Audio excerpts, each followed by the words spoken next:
Hey everybody, it's Jason Blaha here, and it's time for my push workout. Again, squatting was a little rough today, and again, it's not like a strength, it's just my lower back.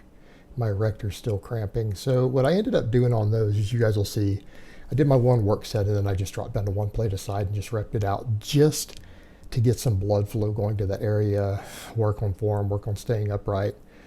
Fortunately, though, I've been able to get through the pull workouts with it, right? I've been able to do the deadlifts. I've been able to do my hip thrusts, and that's going to be the big deal. I think me being able to load those heavy hip thrusts while I'm trying to rebuild the squat with it, I think that's what's really going to help me build all the muscles around it, and it's going to help me through this process. And yeah, I'm going to have a really, really relaxing weekend, though. And I think as a result of that, that's going to help me with my recovery.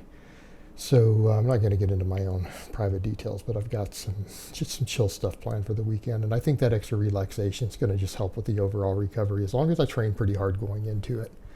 So dips went pretty good. They were challenging today, though, as you guys notice. Like I'm near my limit sets. This is pretty much a 5 to 6 rep max for me. And doing 5x5 with it, yeah, it was definitely a lot of workload.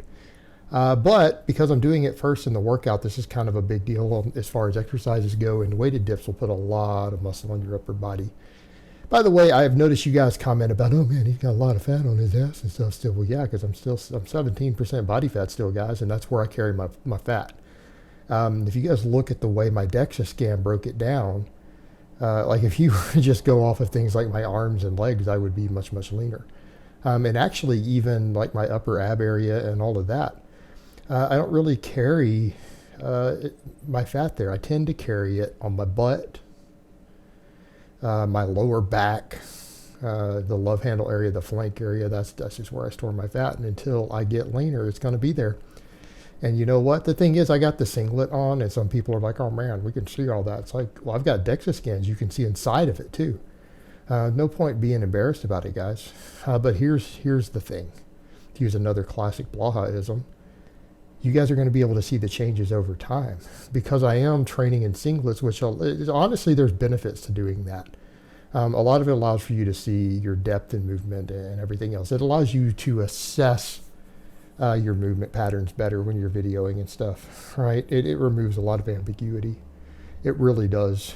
So there's benefits to that for the same reason singlets are used in competitions and things.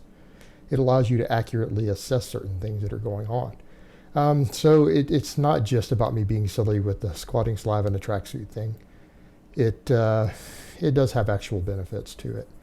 But the point being is that people have noticed that, yeah, the fat loss is actually pretty big at this point in the singlets. Because, yes, I carry a lot of fat on my ass. I got loose skin on my lower stomach and my ass. But that's going to all tighten up as I continue to lose fat, right? And people need to remember that. There were some weird ideas that people had. And, again, I'm going to state it again, that I was stopping my cut. And that's absolutely not what I'm doing. It's not what I'm doing. And I almost feel like it needs to be pointed out. People are like, what do you mean you're an advanced lifter? How are you going to gain muscle while still losing a little bit of weight? It's called muscle memory.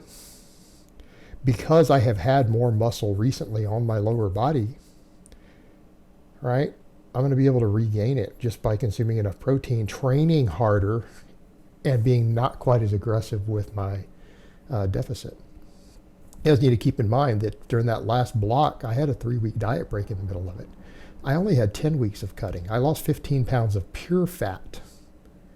Not 15 pounds of weight, but 15 pounds of pure fat in 10 weeks. That was 1.5 pounds of fat lost every week. I don't need to be that aggressive over this next phase. I need to rebuild some of that lost muscle in my legs. I need to rebuild the lost strength in my legs because that will speed up my energy turnover. That will let me, going later into the summer, as I continue to slow cut, consume more food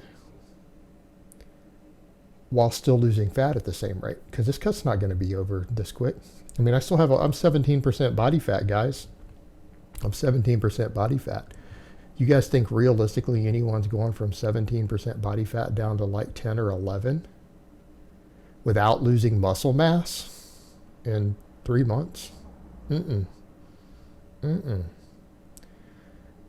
I don't think I'm going to be under 12% or even at 12% till at least deep into the summer. But you know what? That's the perfect time to start being there, isn't it? Especially if you're going to be on YouTube. And I just got to live with that. And that's okay. That's okay. We're continually making progress, and that's the point. It's about continual progress, and that's where people mess up. And that's, again, you can tell that a lot of viewers out there are really, really young kids, like in your 20s and stuff still. And I know some people are going to go, did you just call people in their 20s kids? Yeah, 25 is a kid. You're not a you're not a grown man at 25. Trust me on this. I have been 25. I was not a man at 25. All right, legally, but let's be realistic here. I was a child, and 95% of you are too. Just accept it, live with it. As you get older, you realize that as long as you are moving forward and you're not stagnant, that's a good thing. You're not going to get the results that you want overnight. Stop thinking that you are. The journey towards those goals and that continual progress and being in that mindset is that even if you're moving slowly, as long as you are moving forward, it's productive. And you know what? It's when you do the stuff slowly is when it is more lasting. You don't get hurt. You don't have the same rebounds and things at the same rate. Things become more lifestyle oriented, habit oriented. That's really the way to do all of this. Anything related to fitness or athleticism or anything. Honestly, doing it in a careful, calculated way in which you sometimes are conservative with progress rates actually is better in the long term.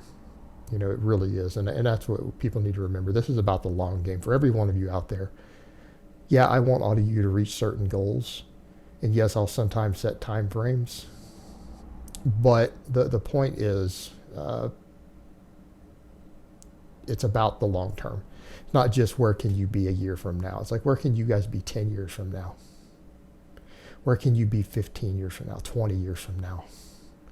All right, this is about lifelong changes, guys. I mean, fitness and lifting and training, this is about improving the quality of your life in a meaningful way for the rest of your life. Strength is something that should stay with you into your old age. You know, when I talk about guys that, oh, you need to get up to a 500-pound deadlift, I'm not talking about you 20-year-olds. I'm talking about you 40-year-olds. I'm talking about you 50-year-olds. All right? I've seen men who dedicated enough of their life to training that are still hitting 500-pound deadlifts in their 50s and 60s. All right? It's about lifelong changes, guys. Oh, by the way, yes, I went lighter today on the press. I felt like, you know what? I was so fatigued from the heavy dips to today. I'm like, let me just drop down to just lightweight and just do a bunch of sets of 8, like 5x8 today. I'm just going to get a little more volume. I felt like I needed a little more just, total time under the bar because of the squatting today, being limited on that. I feel like I just need more time under the bar, more hopefully adaptive stress on my lower back, things like that. So I decided to just do 8s today, which is about as high as I'm willing to go on anything. What I usually tell you guys, for general hypertrophy, I think the 5 to 8 rep range is the way to go. But again, ultimately, it has nothing to do with it being magical. It's just about programming and being able to progress longer in that range because you don't quite have the same neurological recovery issues you have with really heavy lifting. And again, you don't stall quite as quickly as you do when you start going into higher reps, like 10 plus. So again, I like it. I think it works well. So that's what I just chose to do today. And I'm probably going to eat a fair amount of food this weekend. So I want to make sure I do just a little bit more training volume, maybe put a little muscle in my delts and everything. Yeah. So again, the extra volume today is what I felt like doing. And next week we'll go back over into the 5s. So it'll be 5s on this, hopefully. But this is going to be the one lift that I rotate around a lot while I'm doing stuff just to do something different. Because I feel like once I settle into the squats, they're going to be at a constant. The dips are going to be at a constant. And the press is going to be the lift that I probably manipulate the most with variables, with it being so deep into my training. that there's going to be a fatigue difference, and so it's the one that I'm going to have to monitor and use the most feedback on. It's just the way it's going to have to be because of where it's placed in the workout.